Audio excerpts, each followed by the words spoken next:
Hi friends, ಎಲ್ರಿಗೂ ನಮಸ್ಕಾರ. Welcome to our YouTube channel Savi Savi ನೆನಪು.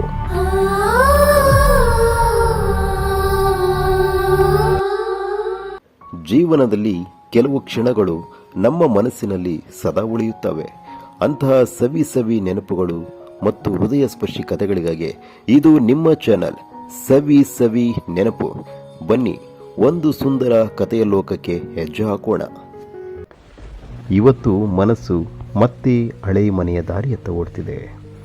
ಆ ಚಿಕ್ಕ ಅಂಗಳ ಮಣ್ಣಿನ ವಾಸನೆ, ಮಳೆ ಬಿದ್ದಾಗ ಚಾವಣಿಯ ಮೇಲೆ ಬೀಳುವ ತುಂತುರುಗಳ ಸಂಗೀತ, ಬೆಳಗ್ಗೆ ಎದ್ದೊಡನೆ ಅಮ್ಮನ ಕಿರುಕುಳ, ಏಳು ಮಗ ಶಾಲೆಗೆ ತಡ ಆಗುತ್ತೆ ಅನ್ನೋ ಮಧುರ ಧ್ವನಿ, ಸಂಜೆ ಬಂದ ಕ್ಷಣ ಸ್ನೇಹಿತರ ಜೊತೆ ಆಟ, ಬಿದ್ದರೂ ನಗು, ಗೆದ್ದರೂ ನಗು, ಸೋತರೂ ನಗು. ರಾತ್ರಿ ಅಜ್ಜಿ ಕಥೆಯ ಕೇಳ್ತಾ ನಿಧಾನವಾಗಿ ನಿದ್ದೆಗೆ ಜಾರಿದ ಆ ಕ್ಷಣಗಳು. ಇವತ್ತು ದೊಡ್ಡ ಮನೆ ಇರ್ಬೋದು, ಸುಖ ಸೌಕರ್ಯ ಇರ್ಬೋದು, ಆದರೆ ಹಳೆ ಮನೆಯ ಸಿಹಿ ನೆನಪುಗಳಿಗೆ ಸಮಾನವಾದ ಸಂತೋಷ ಎಲ್ಲೂ ಸಿಗುವುದಿಲ್ಲ. ನೆನಪುಗಳು ಹಳೆಯದಾದರೂ ಮನಸ್ಸಿಗೆ ಕೊಡುವ ಸಂತೋಷ ಯಾವಾಗಲೂ ಹೊಸದೇ. ಫ್ರೆಂಡ್ಸ್, ಇವತ್ತಿನ ವಿಡಿಯೋ ಇದಾಗಿತ್ತು. ಮುಂದಿನ ವಿಡಿಯೋದಲ್ಲಿ ಸಿಗೋಣ. Thank you friends.